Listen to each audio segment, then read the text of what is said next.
श्याम सुंदर ने एक क्वेश्चन पूछा, मैं मतमूल्य वापस बताना। तो बहुत इजी है मतमूल्य। मतमूल्य मतलब देखो, जनता जब खुद वोट देती है तो श्याम सुंदर अगर तुम वोट देने जाओगे तो तुम्हारा मतमूल्य 1 होगा, ठीक है। और अगर रवि देने जाएगा उसका मतमूल्य 1 होगा, विकास देने जाएगा उसका 1 होगा, सुनील देने जाएगा उसका भी 1 होगा, संतोष का भी 1 होगा, कविता का भी 1 होगा, रेणु का भी 1 होगा। सबका मतमूल्य कितना कितना है? दिखाई नहीं दे रहा है।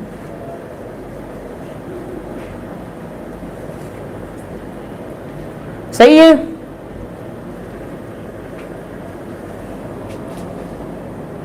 सुमन आज आपकी फर्स्ट क्लास है, कोई दिक्कत नहीं है, ठीक है, दे रहा है। देखो, अगर जनता खुद वोट देती है तो सुनो श्याम सुंदर, मुझे रिप्लाई तो मिलना चाहिए आपका। हाँ बिल्कुल। देखो, अगर सब लोग, जनता वोट देती है तो सबका मत मूल्य मतलब वोट का मूल्य, मत का मूल्य कितना हुआ? 1। जनता देती है तो एक एक मूल्य होता है, ठीक है। जनता दे रही है तो एक एक मूल्य है। परंतु यहां हुआ क्या, अगर इस राज्य में ये 5 लोग हैं, ठीक है, A B C D और E, ये 5 लोग हैं, तो श्याम सुंदर मैंने ये कह दिया कि ये 5 वोट देने जाएंगे, तब ये भी एक मत मूल्य लेके जाएगा, ये भी एक लेके जाएगा, ये एक मत मूल्य, इसका भी एक, इसका भी एक, इसका भी एक, सब एक एक मत मूल्य लेके जाएंगे ना, ठीक है। परंतु मैंने ये कह दिया कि नहीं, सब नहीं जाएंगे, केवल D जाएगा। अब हुआ क्या, D जाएगा तो D इन सब के मत मूल्य अपने साथ ले लेगा। मतलब अब अगर D वोट देगा तो D का मत मूल्य 1 नहीं होगा। क्यों?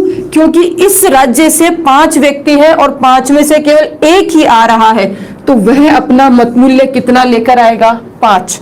एक इसका भी, इसका भी, इसका भी, इसका भी, इसका भी। यूं समझो, मैं कहूं कि क्लास में बैठे सब बच्चे, क्लास में बैठे जितने भी स्टूडेंट्स हैं वो सब पानी की बोतल भर लाओ, तो सब अपनी एक एक पानी की बोतल लेके चले जाएंगे, भर के ले आएंगे, ठीक है। पर मैं ये कहूं नहीं, क्लास में से केवल एक श्याम सुंदर ही जाएगा, केवल श्याम ही जाएगा और वो पानी की बोतल सबकी भर लाएगा, तो मुझे बताओ तुम क्या करोगे? अपनी जितने भी बच्चे क्लास की पानी की बोतल शाम को दे दोगे। अब मुझे बताओ, क्या श्याम एक बोतल भरने गया? क्या नहीं, श्याम ने क्या किया? इनकी 5 की बोतल भर के ले आया। समझ गए? मत मूल्य, जब जनता वोट देती है अपना एक एक मत मूल्य लेकर जाएगी, परंतु जनता नहीं देती वोट, जनता के प्रतिनिधि वोट देते हैं ना, तो वो क्या करते हैं, जितना भी पूरे राज्य के लोग होंगे उनका भी वोट साथ लेकर जाएंगे। शाम समझ में आया? मुझे आपका रिस्पॉन्स चाहिए। शाम समझ में आया? अगला एक बच्ची का और क्वेश्चन था कि मैम आपने कल प्रधानमंत्री पढ़ाया जिसमें आपने यह कहा था कि प्रधानमंत्री लोकसभा और राज्यसभा दोनों सदन में किसी भी सदन का सदस्य हो सकता है। ये हमने डिस्कस किया था ना। अब मैंने ये कह दिया कि लोकसभा से अगर कोई आता है तो 25 कम से कम होनी चाहिए, राज्यसभा से अगर आता है तो 30 कम से कम होनी चाहिए। तो आपके बच्चे ने क्वेश्चन पूछा था, नाम मैं भूल गई, सॉरी, ठीक है। उसने कहा था कि मैम अगर राज्यसभा से आए तो 30 का होगा क्या? बिल्कुल। अगर देखो, मैंने आपको ये बताया कि एग्जाम में क्वेश्चन आ जाए कि प्रधानमंत्री की न्यूनतम आयु, तो न्यूनतम पूछा ना यहाँ, तो इन दोनों में से कम कौन सी हुई? 25 हुई, तो न्यूनतम आयु 25 है। यह ध्यान रखो एक चीज का, अगर एग्जामिनर ये लिख दे कि अगर प्रधानमंत्री राज्यसभा से बने तो उसकी आयु कम से कम कितनी होनी चाहिए, अगर लिखे एग्जामिनर साफ लिखे कि प्रधानमंत्री राज्यसभा से हो तो न्यूनतम आयु कितनी होगी, तब जवाब क्या हो जाएगा बताओ बच्चों? 30, ठीक है। तो बिल्कुल अगर राज्यसभा से रहा तो उसकी न्यूनतम आयु 30, और अगर लोकसभा आ जाता है कि लोकसभा से बताओ तो लोकसभा से उसकी आयु कितनी हो गई बताओ? न्यूनतम 25। और अगर कुछ भी नहीं पूछता, न लोकसभा पूछे न राज्यसभा पूछे, तब प्रधानमंत्री की न्यूनतम आयु कितनी चली जाएगी? ये चली जाएगी 25, ठीक है। क्लियर? अब देखो, कुछ बच्चों की आज पहली क्लास है, नो डाउट।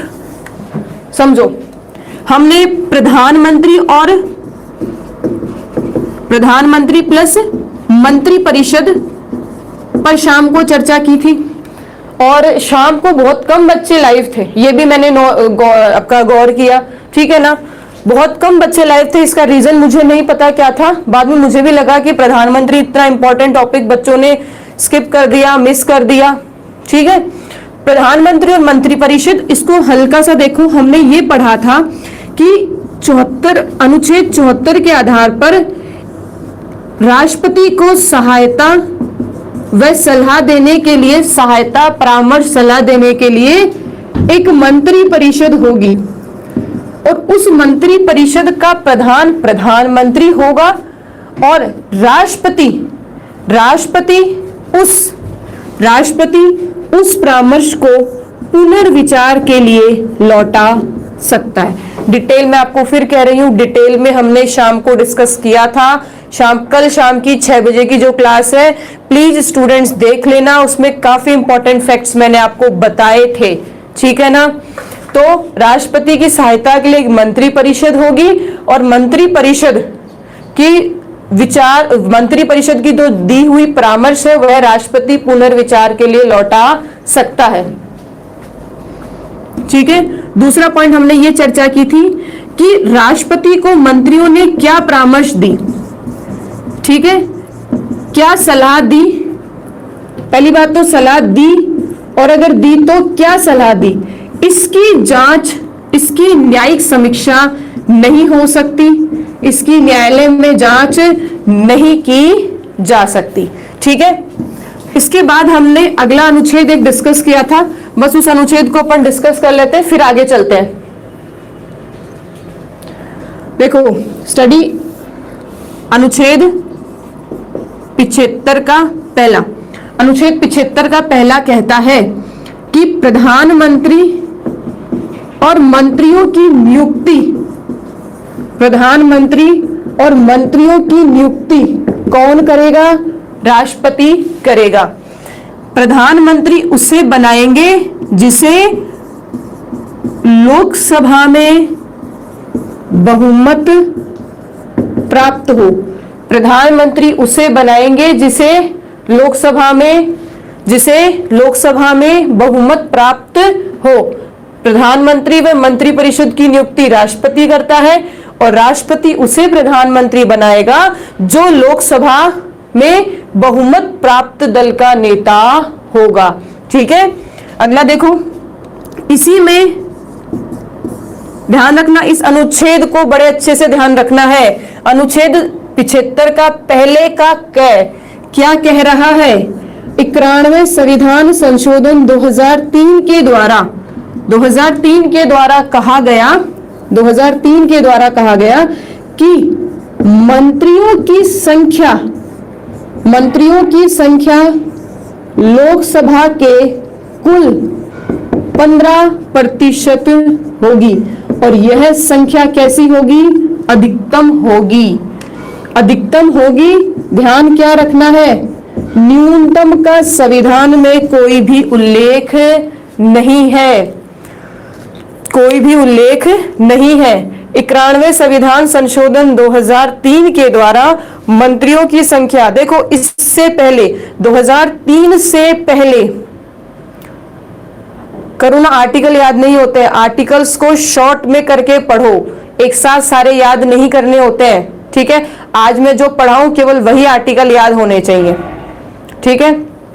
मंत्रियों की संख्या कितनी होगी, लोकसभा के कुल, ध्यान रखना, लोकसभा के कुल के 15% होगी, उपस्थित के नहीं होगी। मतलब लोकसभा में जितने मेंबर होंगे, अभी कितने, 545 का 15%, ठीक है, लगभग 82 के आसपास निकलेगा, आप कैलकुलेशन कर लेना।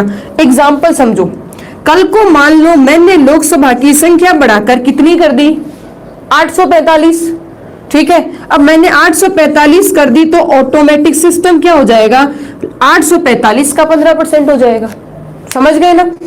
तो एक ही बार आपको परिवर्तन करना पड़ा, एक ही बार संशोधन करना पड़ा और कह दिया लोकसभा के कुल 15% है, 15 मत करना, 15%। अगला अधिकतम, ज्यादा से ज्यादा ही होंगे ये, कम से कम कितने मंत्री होने चाहिए इसका संविधान में कोई उल्लेख नहीं है। 12 जो बच्चे बता रहे हैं, हमने कल डिस्कस किया था, 12 का उल्लेख राज्य में मिलता है, 12 का उल्लेख राज्य में मिलता है। ध्यान रखना, केंद्र में न्यूनतम नहीं है, राज्य में न्यूनतम 12 मंत्री होंगे, ये बात सही है। पॉइंट समझे? आगे देखो,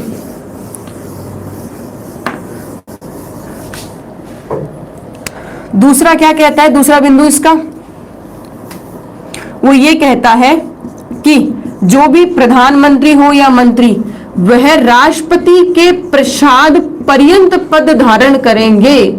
प्रसाद पर्यंत पद धारण करने का मतलब नियुक्ति राष्ट्रपति कर रहा है और बिना किसी प्रक्रिया के राष्ट्रपति त्यागपत्र मांगकर उन्हें पद से हटा सकता है। ठीक है, पद से हटा सकता है। राष्ट्रपति के प्रसाद पर्यंत पद धारण करते हैं। अनुच्छेद 75 का ही तीसरा पॉइंट क्या कहता है, सामूहिक उत्तरदायित्व। इस सामूहिक उत्तरदायित्व को अपन अभी समझेंगे, निश्चिंत रहो, अभी समझा दूंगी। चौथा बिंदु हमने क्या पढ़ा था, बताओ जरा, कल जो बच्चे क्लास में थे बताओ। सामूहिक उत्तरदायित्व के बाद में हमने चौथा क्या पॉइंट पढ़ा था, क्या पढ़ा था, शपथ की, शपथ क्या पढ़ा था, मंत्रियों की शपथ, मंत्रियों को शपथ राष्ट्रपति द्वारा दिलाई जाएगी। और शपथ किसकी होगी, पद व गोपनीयता की। शपथ किसकी होगी, पद व गोपनीयता की। देखो, शपथ का उल्लेख किस अनुच्छेद में, 75 के सब क्लॉज 4 में एक शब्द आता है, शपथ का प्रारूप। तो शपथ का प्रारूप जो है वो अनुसूची 3 में मिलेगा। शपथ का प्रारूप मतलब शपथ कैसी होगी, मैं ईश्वर को साक्षी मानकर शपथ ग्रहण करता हूं, यह शपथ की जो लाइनें हैं, शपथ कैसी होगी, शपथ में क्या बोला जाएगा, उसका उल्लेख अनुसूची 3 में मिलेगा। शपथ कौन दिलाएगा, राष्ट्रपति दिलाता है। पद व गोपनीयता की शपथ होती है, यह बात कहाँ लिखी है, अनुच्छेद 75 के चौथे सब क्लोज में। पांचवा है आपकी योग्यता की बात करता है, जिसमें साफ कह दिया कि कोई मंत्री जो है, कोई भी मंत्री 6 महीने तक अगर सदन का सदस्य नहीं बनता है, अगर 6 महीने तक सदन का सदस्य नहीं बनता है तो उसका मंत्री पद रिक्त हो जाएगा, मंत्री पद रिक्त हो जाएगा। समझे, मंत्री पद रिक्त हो जाएगा अगर 6 महीने तक सदस्य नहीं बना तो। इसका मतलब यह निकला कि प्रधानमंत्री लोकसभा से भी बन सकता है और राज्यसभा से भी बन सकता है, लोकसभा से भी बन सकता है और राज्यसभा से भी बन सकता है। दोनों सदन में से किसी भी सदन का सदस्य होना चाहिए। अगर सदस्य नहीं है तो भी 6 महीने तक सदस्य बना रह सकता है। अच्छा, अब देखो आगे, शपथ हुई, 6 में वेतन भत्ते हैं, सीधी सी बात है, वेतन भत्ते कितने क्या मिलेंगे, ठीक है, जो संसद द्वारा समय समय पर तय किए जाएंगे। अच्छा, एक मूवी थी नायक, जहां तक मुझे याद है, देखिए, रिप्लाई दो मुझे, तब तक मैं बोल रब करती हूँ। एक मूवी थी नायक, देखिए क्या,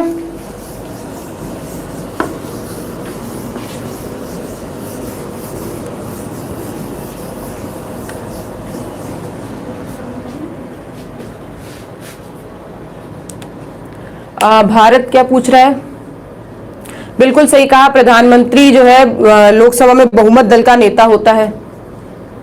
देखी है, शाम ने देखी है, लक्की ने भी देखी है, ओम प्रकाश ने भी देखी है। आज बताओ कितनी, क्या बताना है कितनी है, देखिए देखिए देखिए, हाँ बिल्कुल वही वाली एक्ट्रेस के नाम भी याद है। सुनील 99 में भी आर्टिकल ही है, पर वो आर्टिकल जो है वो किसके मिलेंगे आपको, लोकसभा राज्यसभा के सदस्यों के शपथ है, लोकसभा राज्यसभा की जो सदस्य है उनकी शपथ है 99 में, 99 में। बिल्कुल बिल्कुल बिल्कुल बिल्कुल। एक दिन का पीएम समझ में आ गया आपको? क्या एक दिन का पीएम बना जा सकता है? बताओ।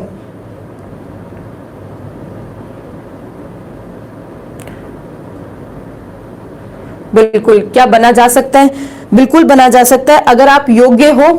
ठीक है, अगर आप योग्य उम्मीदवार हो, जो एक शर्तें हैं योग्यता की लोकसभा या राज्यसभा की, अगर उन शर्तों को पूरा करते हो तो सिंपल सी बात है, जो अभी मुख्यमंत्री होगा वो त्यागपत्र देगा। ठीक है, और राज्यपाल आपको नियुक्त कर देगा। नियुक्त करने के बाद आप काम कर सकते हो।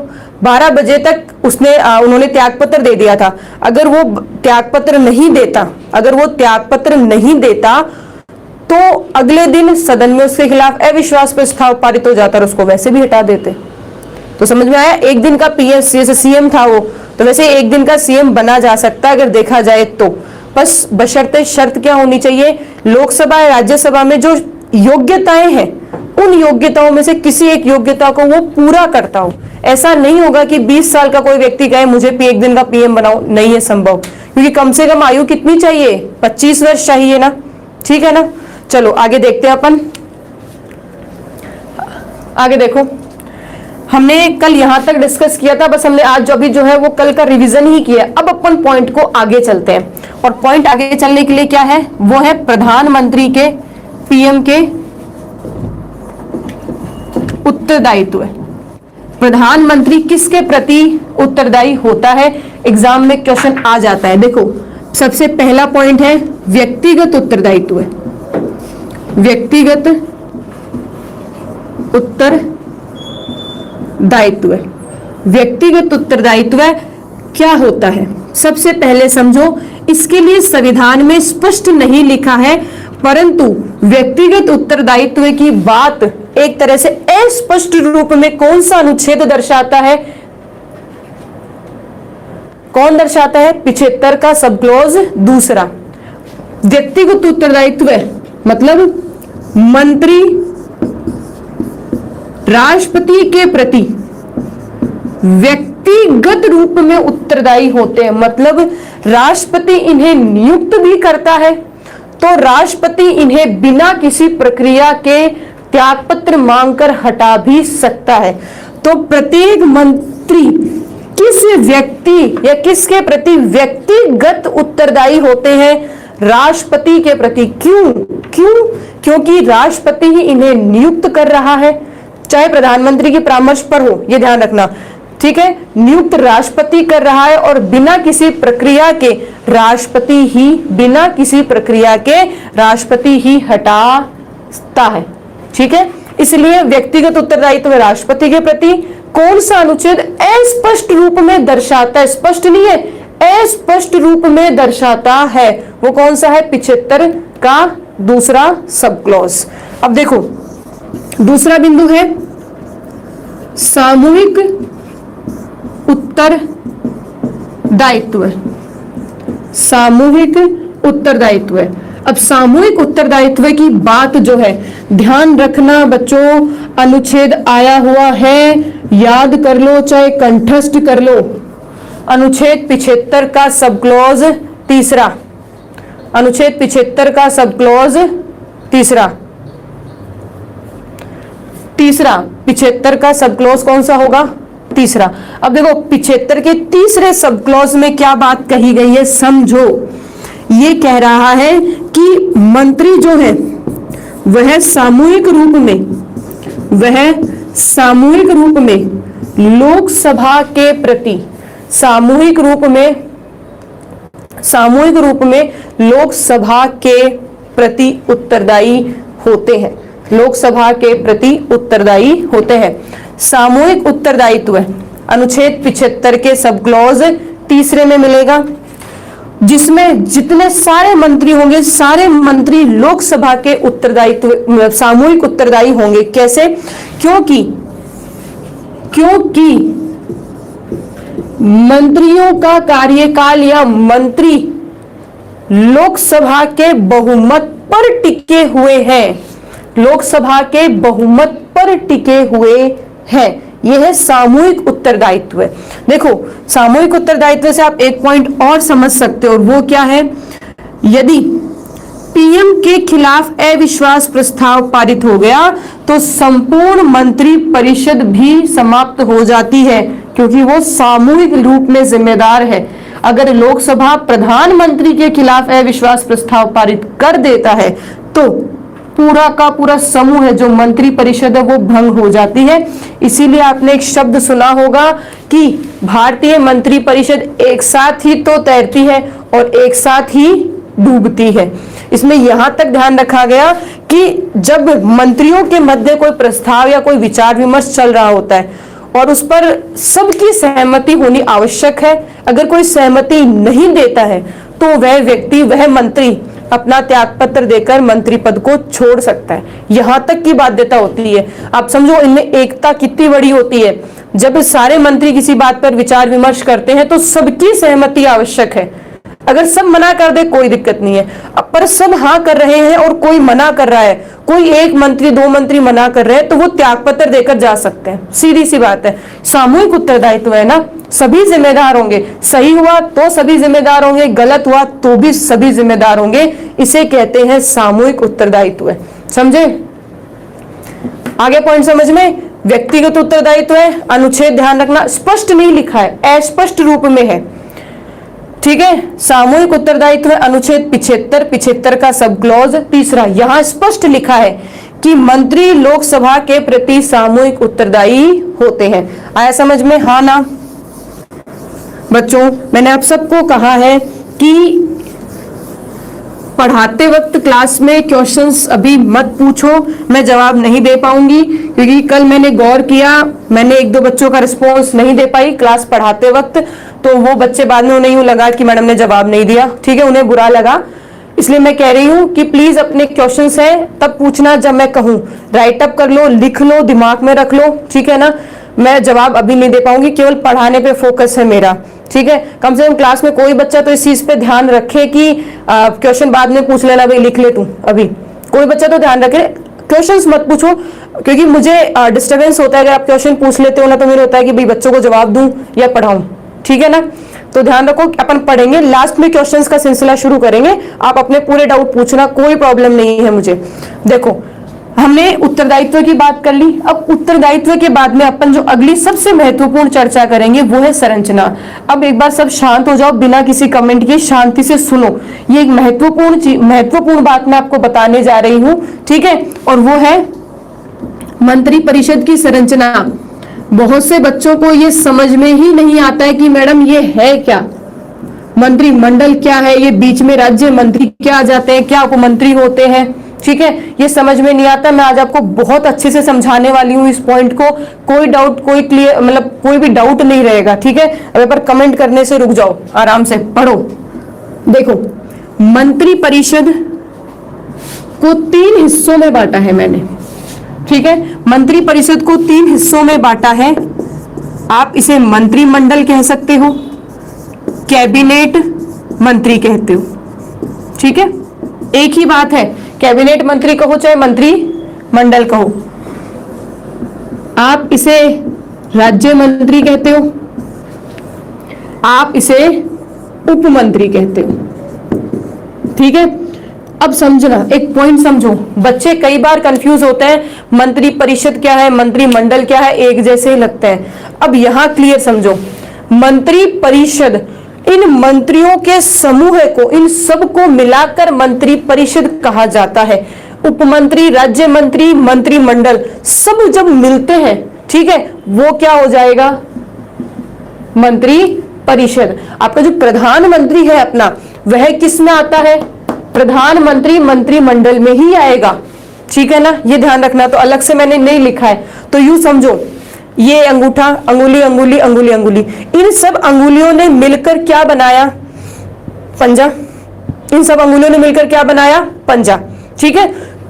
तो ये आपकी अंगुली, ये अंगुली, ये अंगुली, ठीक है, इन्होंने मिलकर क्या बनाई, मंत्री परिषद। इन्होंने मिलकर क्या बनाई है? मंत्री परिषद। पॉइंट समझे? डिफरेंस समझ में आया? देखो, मंत्रिमंडल इसका हिस्सा है, राज्य मंत्री इसका हिस्सा है, उपमंत्री इसका हिस्सा है। एक और एग्जांपल से समझ लो, एक एग्जांपल और समझो। एक ट्रेन है, उस ट्रेन का नाम मंत्री परिषद है, ट्रेन, पूरी ट्रेन का नाम मंत्री परिषद है, और उस ट्रेन का सबसे पहला डब्बा मंत्रिमंडल, दूसरा डब्बा राज्य मंत्री और तीसरा डब्बा उपमंत्री। पॉइंट समझ में आ गया?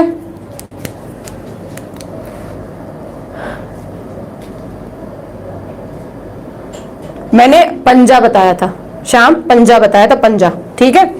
अब देखो, मंत्रिमंडल, राज्य मंत्री और उपमंत्री, इनको समझो। मंत्रिमंडल जो है, कैबिनेट मंत्री क्या होते हैं, राज्य मंत्री क्या होते हैं, उपमंत्री क्या होते हैं। जैसे कि आपको मैंने बताया, यह सबसे प्रथम स्तर के जो मंत्री होते हैं उन्हें क्या कहा जाता है? मंत्रिमंडल।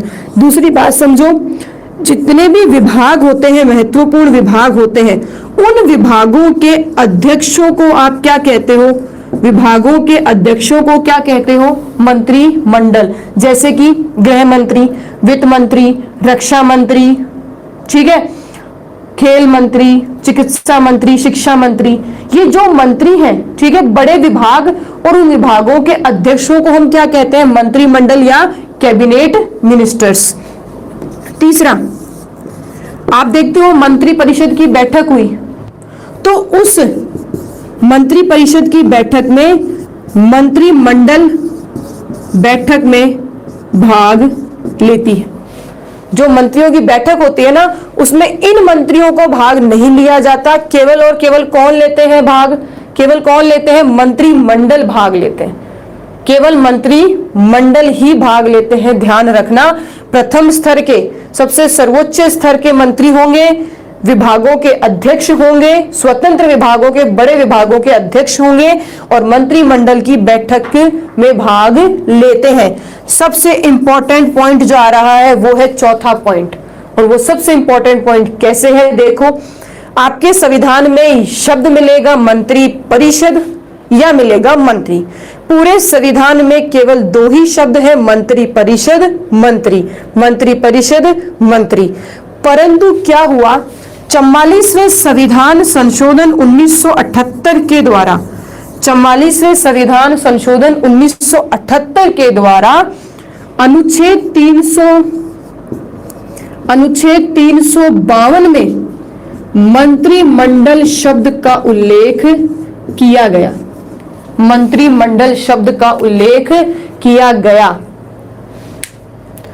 मंत्रियों की श्रेणियों का उल्लेख नहीं मिलता है। ध्यान रखना, मैंने जो श्रेणियां अभी आपको जो स्ट्रक्चर समझा रही हूं, इसके लिए मैंने देखो कोई अनुच्छेद नहीं लिखा है, तो ये ध्यान रखो, इसका उल्लेख नहीं है। हाँ, पर प्रधानमंत्री का शब्द का उल्लेख है, आपके मंत्री शब्द का उल्लेख है, मंत्री परिषद का उल्लेख है, ठीक है, और तो और मंत्रिमंडल का भी उल्लेख है।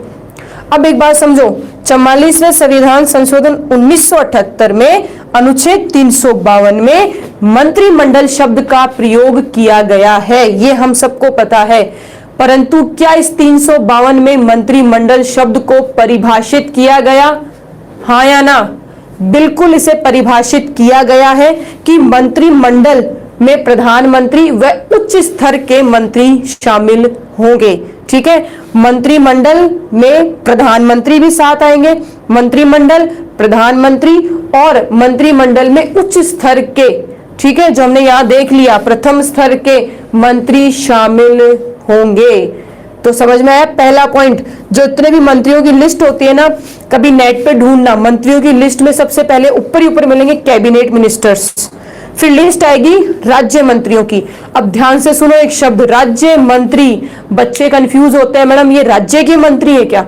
बिल्कुल नहीं, बिल्कुल नहीं होते राज्य के मंत्री।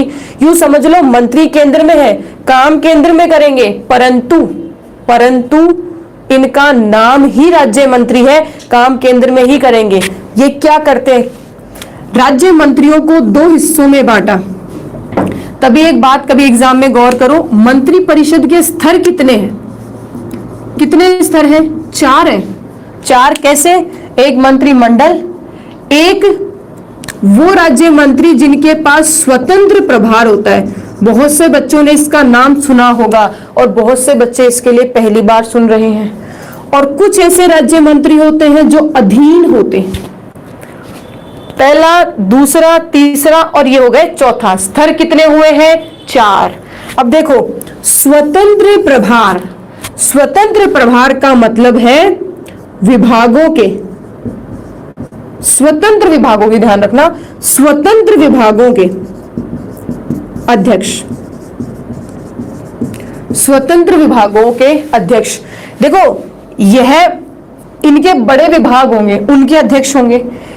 राज्य मंत्री होते हैं, अधीन नहीं होंगे। देखो, ये जो मंत्री है ना, ये अधीन, यह है कैबिनेट, कैबिनेट मंत्री के अधीन काम करेंगे। जो कैबिनेट मंत्री होते हैं, उनके अंदर जो विभाग होते हैं, उनके जो अधीन विभाग जो होते हैं, उन विभागों के अंदर, उनके उन विभागों में काम करते हैं, उनके नियंत्रण में काम करते हैं ये राज्य मंत्री कुछ होंगे।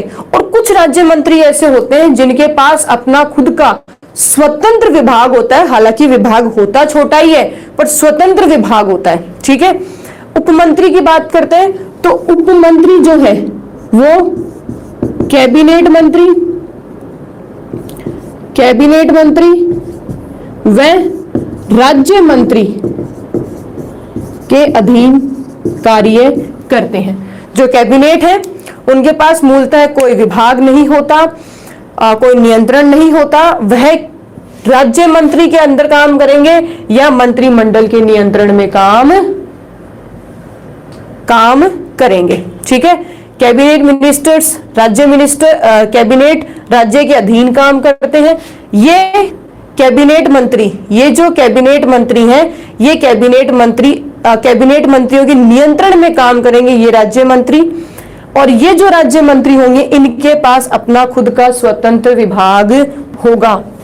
ये जो मंत्रिमंडल है, कैबिनेट मिनिस्टर जिसे आप कहते हो, ये पहले सर्वोच्च स्तर के मंत्री होंगे, इनके पास विभाग होगा, उनके अध्यक्ष होंगे, मंत्रिमंडल की बैठक में भाग लेते हैं। एक पॉइंट और ध्यान रखना, ये जो स्वतंत्र विभाग के मंत्री हैं, इन्हें आमंत्रण द्वारा मंत्रिमंडल की बैठक में भाग लिया जा सकता है। अगर इन्हें आमंत्रण भेजा जाता है ना इनको, तो ये भाग लेंगे, और अगर आमंत्रण नहीं भेजा जाता है तो भाग नहीं लेंगे।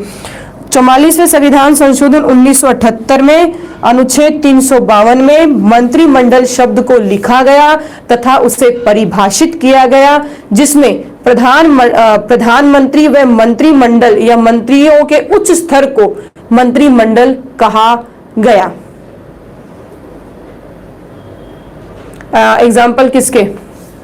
अच्छा, सुख पूछ रहे हैं इनमें से पावरफुल कौन सा है? बिल्कुल यही होगा पावरफुल। पावरफुल तो कौन होगा? यही होंगे। अधीन का तो जैसे अधीन तो देखो यूं समझो, गृह मंत्रालय, तो गृह मंत्रालय में क्या होगा? बहुत सारे मंत्रालय, भाई गृह मंत्रालय, होम मिनिस्ट्री बहुत बड़ा डिपार्टमेंट है, उस डिपार्टमेंट के अंदर विभाग होते हैं। तो गृह मंत्रालय के अंदर जो विभाग होंगे, उनके जो अध्यक्ष हैं वो ये होंगे। स्वतंत्र प्रभार अगर माने, जैसे श्रम विभाग है, पर्यटन विभाग है, ठीक है ना, ये राज्य मंत्री होते हैं, इनके अध्यक्ष और स्वतंत्र प्रभार के होते हैं। स्क्रीनशॉट ले लो, चाहे इसको लिख लो आराम से, ये बहुत ज्यादा इंपॉर्टेंट है, बच्चों के डाउट में रहता है।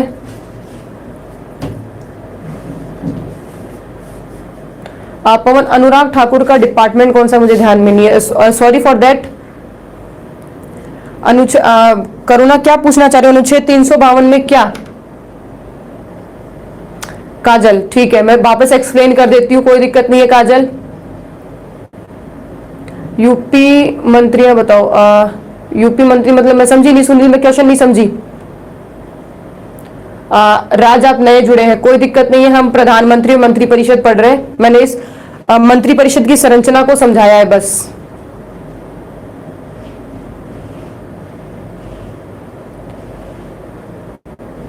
ये क्या काम करते हैं? उपमंत्री। उपमंत्री क्या काम करते हैं? अच्छा ठीक है, ये जो भी राज्य मंत्री होंगे ना, उनके नीचे उनकी सहायता करेंगे किसी काम को करने में, या कैबिनेट मिनिस्ट्री होते हैं ना, उनकी हेल्प करेंगे, काम करने में मदद करते हैं। अब एक छोटी सी बात बताऊं, अगर आप कभी संसद में जाते हो किसी मंत्री काम से, किसी काम से, मान लो किसी चीज का अप्रूवल लेने, किसी चीज की परमिशन लेने के लिए, ठीक है। अब एक बार कमेंट करना रुक जाओ, समझ लो, किसी चीज की अप्रूवल या परमिशन लेने जाते हो ना, तब आपको एक अपॉइंटमेंट के बाद मिलना होता है। तो आप अपॉइंटमेंट 20-30 दिन वेट करो, फिर आपको अपॉइंटमेंट किसका मिलता है? उपमंत्री का मिलता है, ठीक है ना। तो कहने का मतलब है कि ये सबसे निचला स्तर है मंत्रियों में देखा जाए, परंतु मुख्यतः लगभग 95% काम यही सॉल्व कर देता है जनता के। क्या पूछना चाह रहे हैं? राज्य वित्त मंत्री। अगर राज्य वित्त मंत्री का मतलब अगर राज्य का वित्त मंत्री है, अगर वित्त मंत्री तो इसमें आएगा, सीधी सी बात है, वित्त मंत्री है ना, वित्त मंत्री, गृह, रक्षा, वित्त, चिकित्सा, शिक्षा, खेल, ये सब इसी में आएंगे। मंत्रिमंडल का चौथा पॉइंट बताओ। ये चौथा ये कह रहा है कि 44वां संविधान संशोधन, मेरे शॉर्ट में लिखने का आदत है थोड़ी सी। 44वां संविधान संशोधन 1978 में अनुच्छेद 352 में इस संविधान संशोधन ने क्या किया? 352 में एक शब्द लिख दिया कि मंत्रिमंडल की लिखित परामर्श पर ही आपातकाल की घोषणा राष्ट्रपति करेगा। मंत्रिमंडल जब लिखित में देगा तब आपातकाल की घोषणा होगी। तो वहां शब्द आ गया मंत्रिमंडल, और मंत्रिमंडल को परिभाषित कर दिया, मंत्रिमंडल को परिभाषित कर दिया कि मंत्रिमंडल उच्च स्तर के मंत्री होंगे और प्रधानमंत्री द्वारा बनाया जाएगा। राज्य मंत्री क्यों बनाते हैं? काम की सहायता के लिए, सबऑर्डिनेट सबको चाहिए। राज्य मंत्री क्यों बनाते हैं? सबऑर्डिनेट चाहिए सबको। मुझे बताओ कि अब आपके पास कितने बड़े विभाग होंगे? 10, 12, 15, 20, 25 इतने होंगे भाई। इसके अलावा भी बहुत सारे विभाग होते हैं, छोटे विभाग भी होते हैं। सबऑर्डिनेट्स सभी में ये थोड़ी ना काम करेंगे भाई, कुछ काम इनके भी करने वाले होते हैं। मैं बताऊं, मोस्टली काम यहां हो जाते हैं, और यहां नहीं होते हैं तो फिर यहां आते हैं। और क्या था? देखो, अगर मैंने अभी मंत्रिमंडल को ज्यादा लिया तो अपना टॉपिक कंप्लीट नहीं होगा। छोटा सा आपको कुछ नहीं करना है, नेट पर अगर आप नहीं कर सकते तो मेरी जिम्मेदारी है, टेलीग्राम पेज को ज्वाइन करो। मैं आज मंत्रिमंडल, जो राज्य मंत्री, उपमंत्री, उन कौन कौन किस किस पर है, मैं आपको पीडीएफ उपलब्ध करा दूंगी। खुद नहीं बनाई हुई है, निश्चिंत रहो, क्योंकि इसमें प्रॉब्लम रहती है। आप आगे पढ़ोगे, प्रधानमंत्री चाहे तब इनका विभाग बदल देता है। अब मान लो कोई आज वित्त मंत्री है और उसे पर्यटन मंत्री बना दिया, तो पहले तो वो इसमें आ रहा था, अब वो किस में आएगा? राज्य मंत्री में आ जाएगा।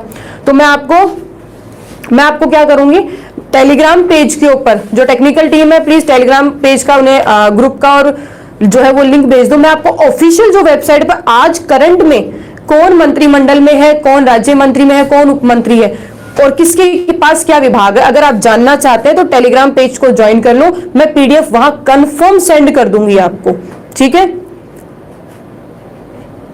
अजय मैम प्लीज डिस्कस शाम की क्लास में, ठीक है। हाँ बिल्कुल बिल्कुल बिल्कुल, ठीक है। आगे चलते हैं अपन, आगे देखो। अब आपने संरचना समझ ली, ये सबसे महत्वपूर्ण हिस्सा है प्रधानमंत्री और मंत्रिपरिषद का, जो बच्चों को समझ में भी नहीं आता और इतना अच्छे से बच्चों को नहीं समझा पाते कोई भी। अब देखो आगे, अब एक शब्द आपने सुना होगा, नहीं सुना तो अब सुन लो, किचन कैबिनेट। बताओ सुना या नहीं सुना?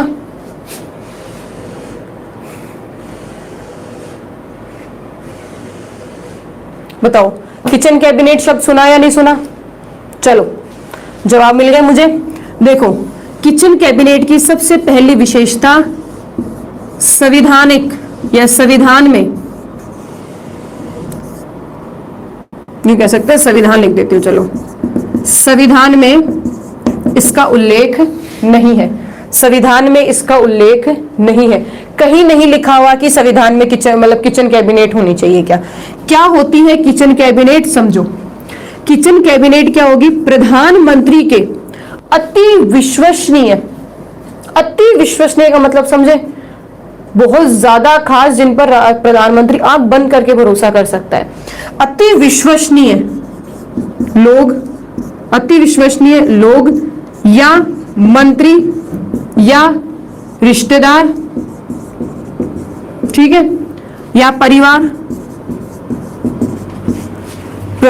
आप यूं कह सकते हो, प्रधानमंत्री के अति विश्वसनीय लोग, मंत्री, रिश्तेदार, परिवार के सदस्यों द्वारा सदस्यों द्वारा किचन कैबिनेट का गठन किया जाता है, जो राष्ट्रपति को महत्वपूर्ण मुद्दों पर सलाह मशवरा परामर्श के आदेश या परामर्श देता है। देखो, परामर्श मानने के लिए प्रधानमंत्री बाध्य नहीं होता, प्रधानमंत्री की इच्छा हो तो मान ले, न माने तो न माने, ठीक है, परंतु प्रधानमंत्री इनकी सलाह पर गौर करता है। ये उनके लिए सबसे महत्वपूर्ण पॉइंट है।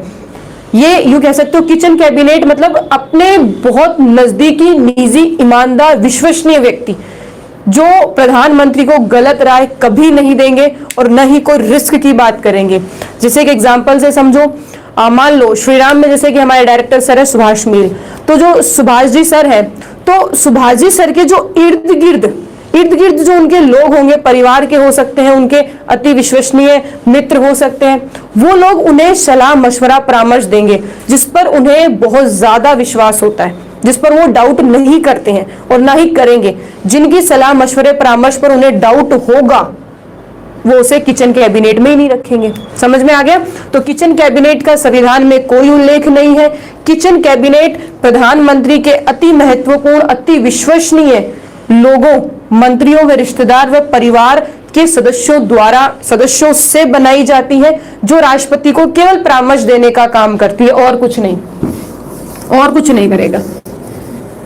आगे चलो, एक शब्द और सुना है क्या आपने? बताना मुझे जरा। छाया कैबिनेट, बताओ, छाया कैबिनेट के बारे में सुना? छाया कैबिनेट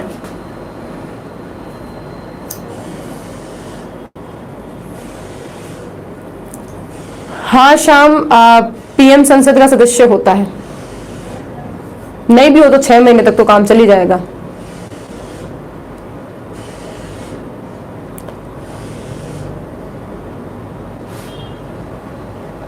हाँ गोरमिल, कोई दिक्कत नहीं, मैं धीरे बोलूंगी।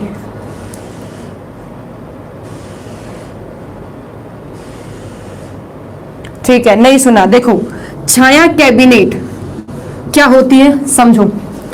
आपके यहाँ जो सत्ता में जो पार्टी है, ठीक है, सत्ता में जैसे प्रधानमंत्री बना, तो प्रधानमंत्री बनते ही अपनी मंत्रिमंडल, अपनी कैबिनेट मिनिस्टर्स, कैबिनेट बनाएगा।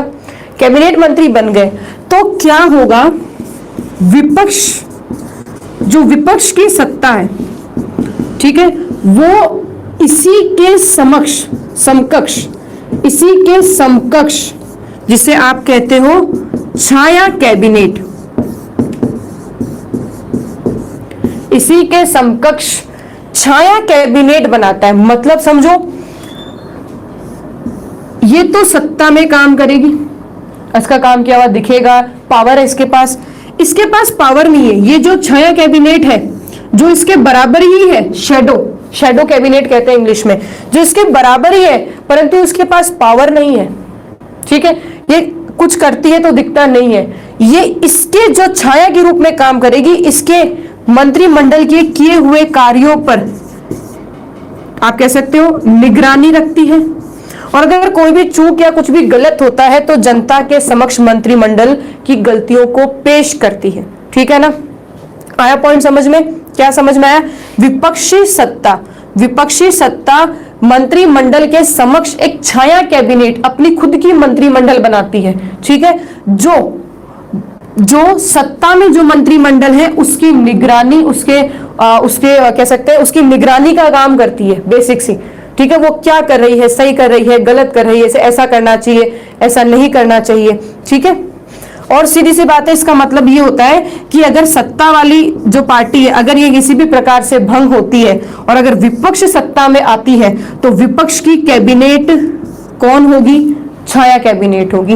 ये जरूरी नहीं होता कि हर बार विपक्ष बनाए ही, ये विपक्ष की कह सकते हैं कोई बाध्यता नहीं है, इसका संविधान में कोई उल्लेख नहीं है। यह विपक्ष की ऑन चॉइस, खुद की मर्जी से बनाई जाती है, चाहे तो बनाए और चाहे तो न भी बनाए। ठीक है ना?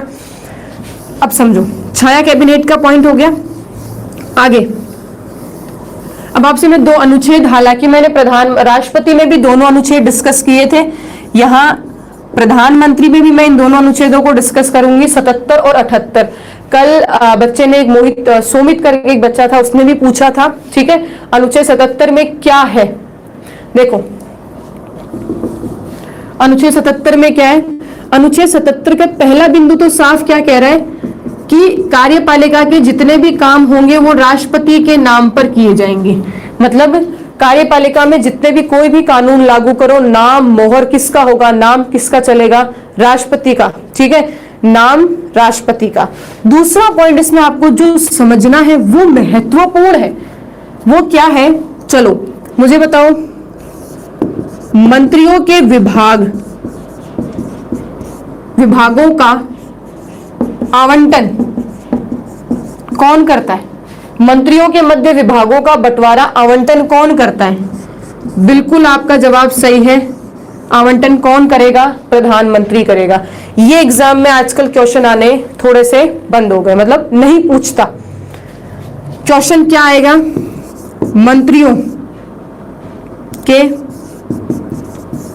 विभाग आवंटन संबंधी नियम, विभाग आवंटन संबंधी नियम कौन बनाता है? बताओ। मंत्रियों के जो विभाग के आवंटन है, विभाग आवंटन संबंधी जो नियम होंगे, विभाग आवंटन संबंधी जो नियम होंगे, कौन बनाएगा? बिल्कुल संपत ने सही पॉइंट को पेश किया।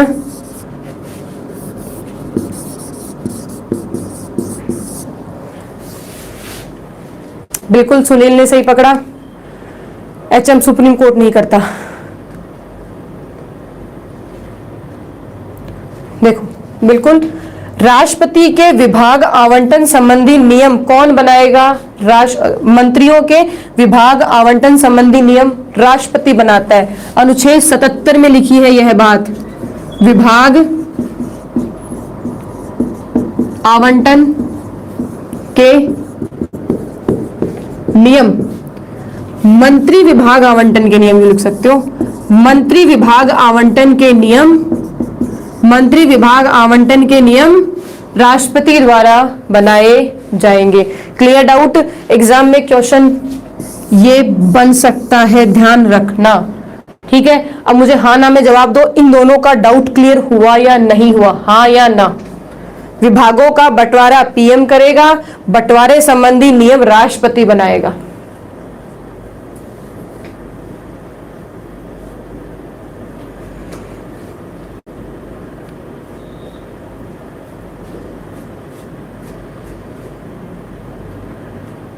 छाया कैबिनेट समझा दिया मैंने, करूँ ना? ठीक है, अगला देखो। देखो अनुच्छेद 78 78 क्या कहता है? अनुच्छेद 78 का सबसे पहला बिंदु,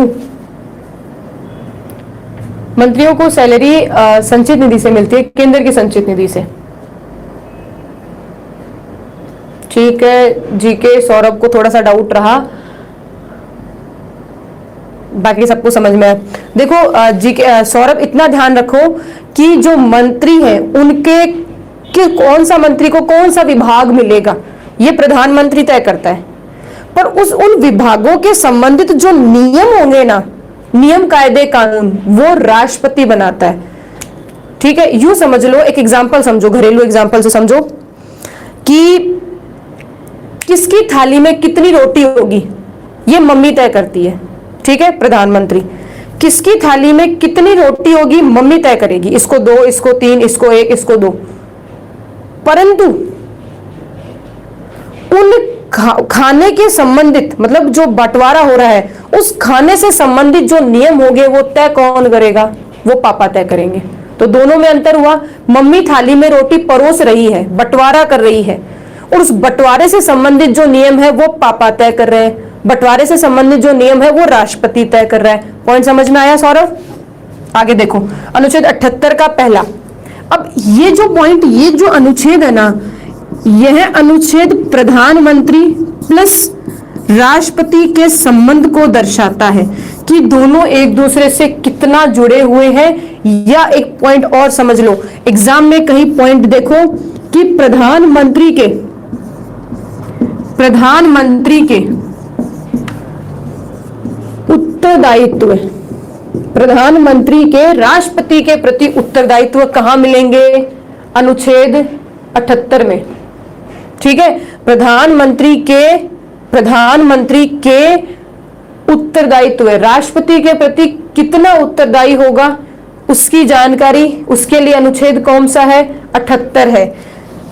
78 78 का पहला पॉइंट क्या कहता है कि राष्ट्रपति को प्रशासनिक या आप कह सकते हो शासन संबंधी सभी सूचनाएं प्रधानमंत्री द्वारा दी जाएंगी। राष्ट्रपति को अगर हमारे देश के प्रशासन संबंधी या शासन व्यवस्था के संबंधित, प्रशासन संबंधी या शासन व्यवस्था के संबंधित अगर कोई भी सूचना चाहिए तो देने का उत्तरदायित्व प्रधानमंत्री का बनता है। पॉइंट समझ में आया? क्लियर? हाँ ना में बोलो। दूसरा पॉइंट देखो, इसी का दूसरा हिस्सा, राष्ट्रपति को विधि निर्माण की सूचना, राष्ट्रपति को विधि निर्माण की सूचना, राष्ट्रपति को विधि निर्माण की सूचना, राष्ट्रपति को विधि निर्माण मतलब कानून कितना बना या कहां तक बन चुका है, कहां तक पहुंच चुका है, विधि निर्माण की जो सूचनाएं हैं वह राष्ट्रपति को प्रधानमंत्री देगा। या यूं कह सकते हो प्रधानमंत्री का उत्तरदायित्व है कि वह राष्ट्रपति को विधि निर्माण की सूचना जानकारी दे। बिल्कुल सही पकड़ा प्रिया ने कि राष्ट्रपति को अगर कोई सूचना चाहिए ना तो प्रधानमंत्री देगा। सीधी सी बात है, अगर मंत्रियों ने क्या काम किया क्या नहीं किया सारी सूचनाएं प्रधानमंत्री राष्ट्रपति को देगा।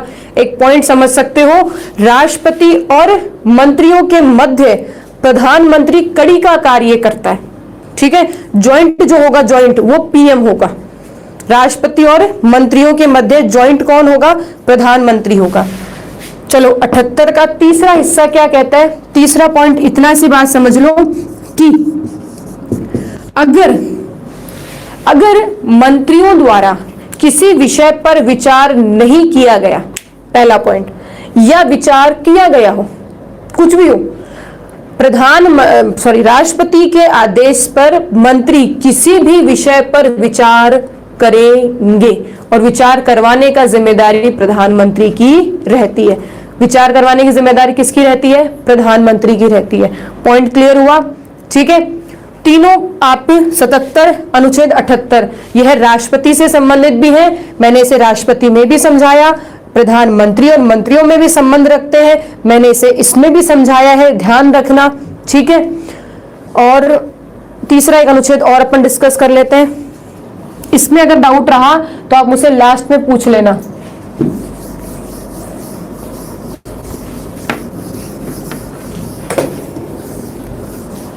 एक अनुच्छेद और आपको ध्यान रखना है, वो क्या है?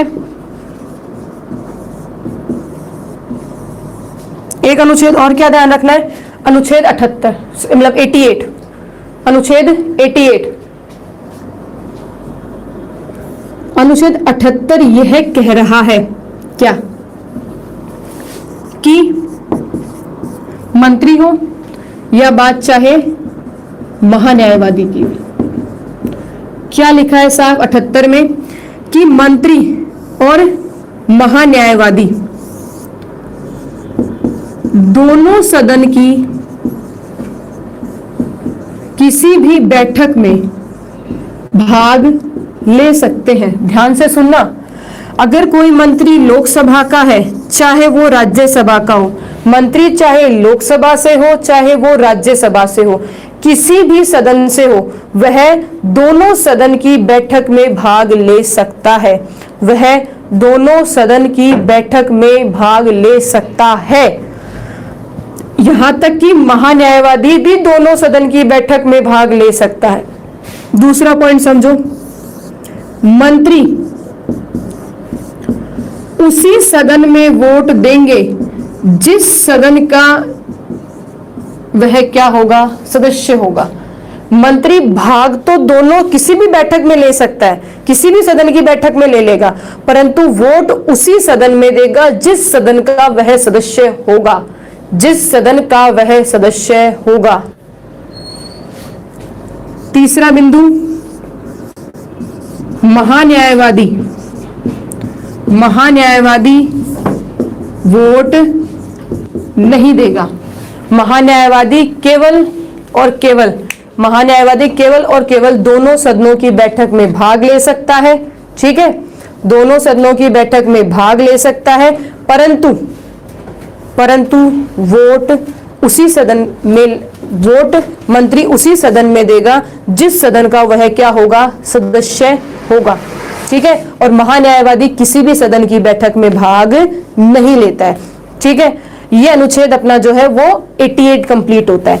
अब अपन राष्ट्रपति के प्रधानमंत्री के सबसे लास्ट फेज पर है, वो है प्रधानमंत्री की शक्तियां।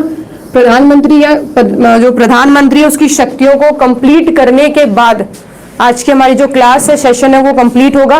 तो बस 10-15 मिनट में अपन क्लास खत्म करते हैं। मोस्टली कोशिश ये करेंगे कि 1 घंटे में क्लास कवर अप हो जाए। शाम को अगर क्लास रहती है तो बच्चों को सबको लेनी है, ठीक है। आज मैंने शाम वाली क्लास आपके लिए रिवाइज की थी, इसलिए हम थोड़ा सा लेट हो गए।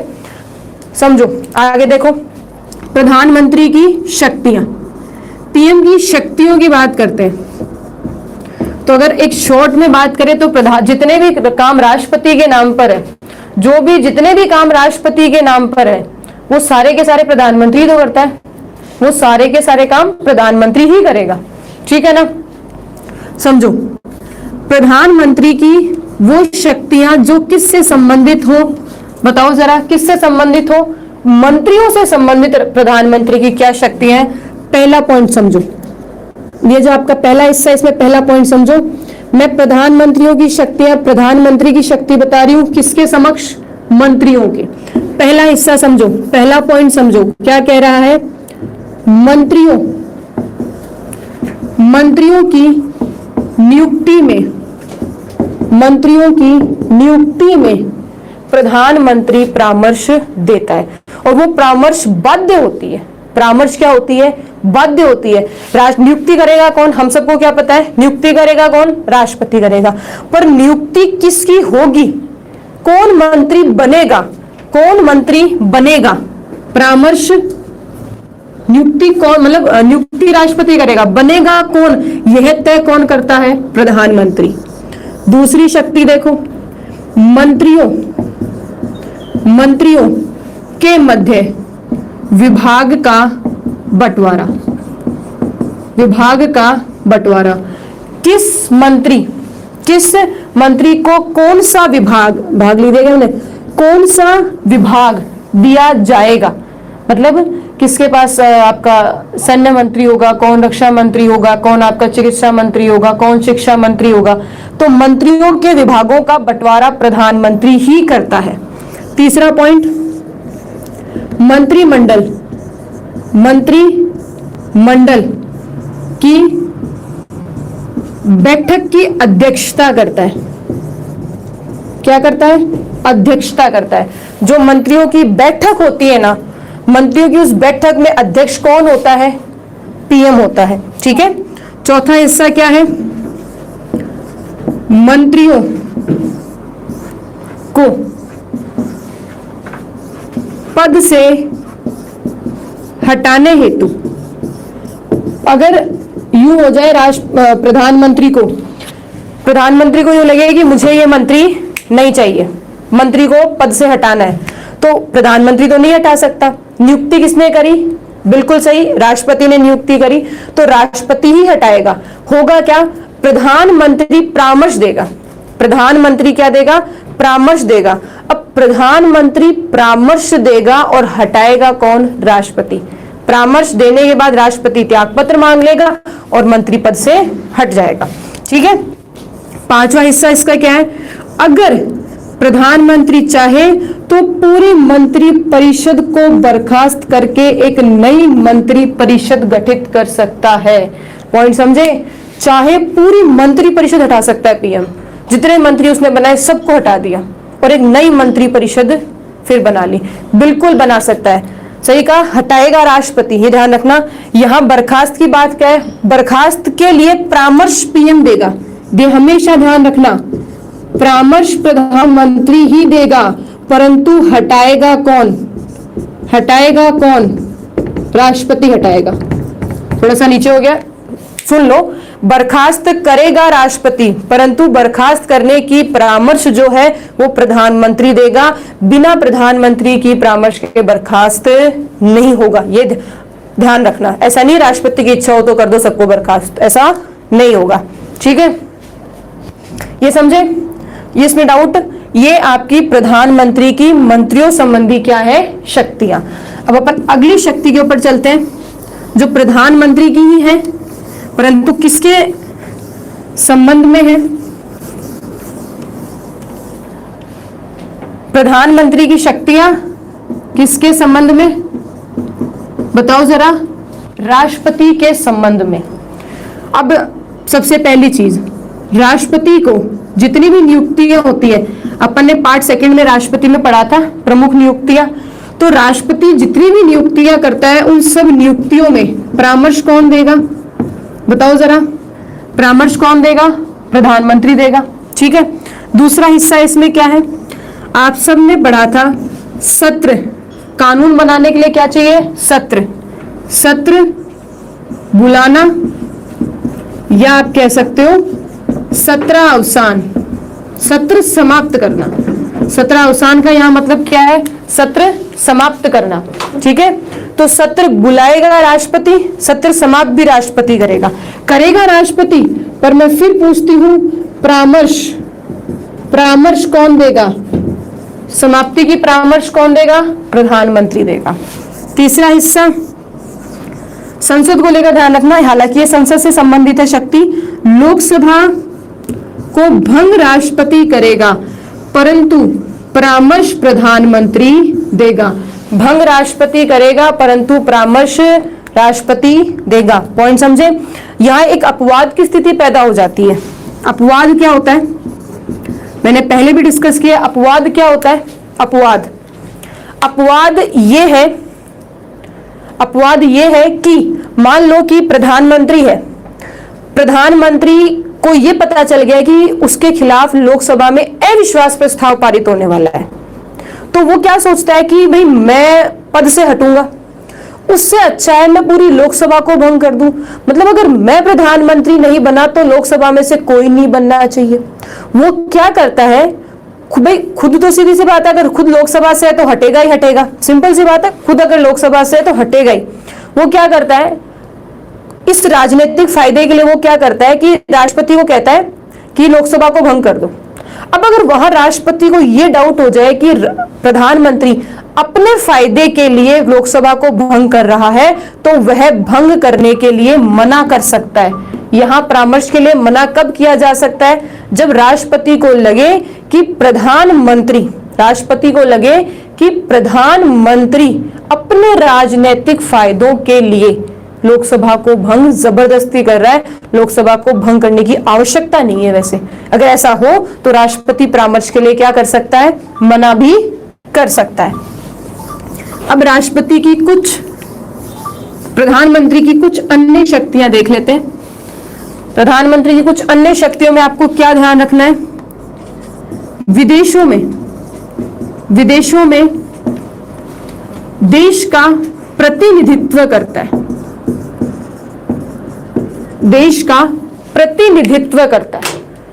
प्रतिनिधित्व मतलब जहां कहीं भी प्रधानमंत्री खड़े होंगे वही हमारे देश को वो रिप्रेजेंट करेंगे। मैं यहां खड़ी हूं तो जैसे श्रीराम कोचिंग को रिप्रेजेंट कर रही हूं ना, वैसे जहां भी मैं किसी सम्मेलन में जाऊं तो मैं अगर वहां खड़ी हूं तो मैं श्रीराम कोचिंग को रिप्रेजेंट करती हूं। जैसे कि आप मान लो, एक एग्जांपल से समझो, आप किसी शादी में जाते हो तो कहते हैं ना, अरे मदन जी वाले छोरा है, एक मारवाड़ी में क्या कह सकते हैं कि मदन जी वाला लड़का है, तो आप किसको रिप्रेजेंट कर रहे हो, अपने घर में पिताजी को, कि मदन जी के यहाँ से आए हैं, कृष्ण जी के यहाँ से आए हैं, तो वो हो गया रिप्रेजेंट करना। तो जब प्रधानमंत्री विदेशों में जाता है तो वो हमारे देश को रिप्रेजेंट करता है।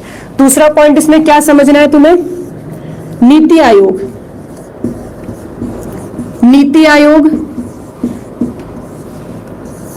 राष्ट्रीय विकास परिषद, नीति आयोग, राष्ट्रीय विकास परिषद, राष्ट्रीय एकता परिषद,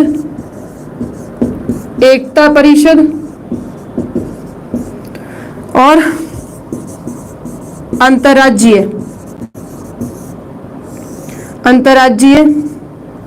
परिषद कह सकते हो। जल परिषद भी आता है इसमें, ध्यान रखना, ठीक है। अंतर्राज्यीय परिषद, अंतर्राज्यीय जल परिषद, इन सब के अध्यक्ष कौन होगा? इन सब का अध्यक्ष कौन होगा? प्रधानमंत्री। तो जब भी प्रधानमंत्री बदलेगा इन सब का अध्यक्ष भी बदल जाएगा। ध्यान क्या रखना है?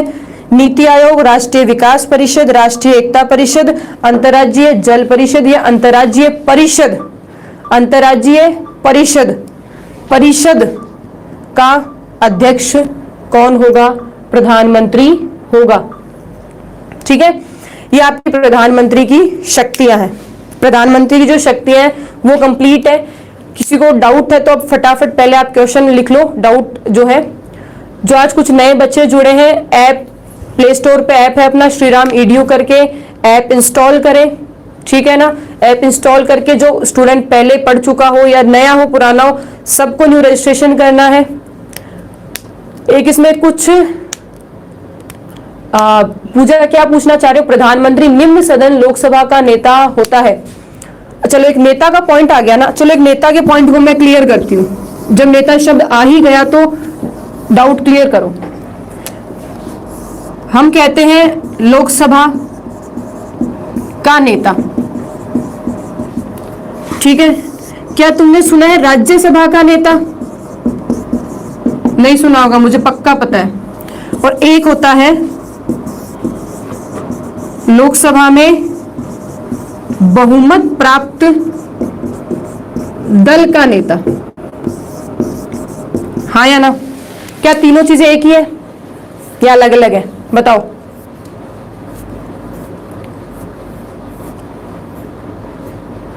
पूजा ने पूछा है कि प्रधानमंत्री अगर त्यागपत्र दे दे तो बिल्कुल, अगर प्रधानमंत्री किसी भी रूप में हटे, चाहे त्यागपत्र दे, चाहे उसे हटाया गया हो, ठीक है, मृत्यु हो जाए, किसी भी परिस्थिति में अगर प्रधानमंत्री गया तो पूरी मंत्रिपरिषद समाप्त।